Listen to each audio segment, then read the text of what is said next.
Hello guys, so hopefully successfully after 180 videos I complete with your help 118 subscribers, so I am very thankful to my viewers, and I am very thankful to my viewers.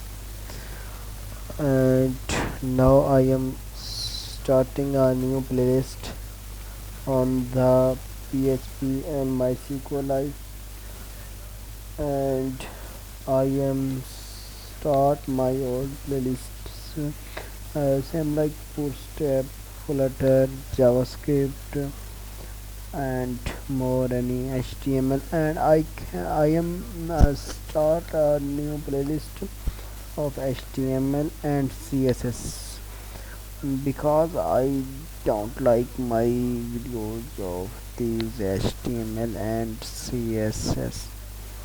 So I start my Tailwind playlist. So if you need any more codes, so you can comment me in this video so I can start a new course with you. Thank you.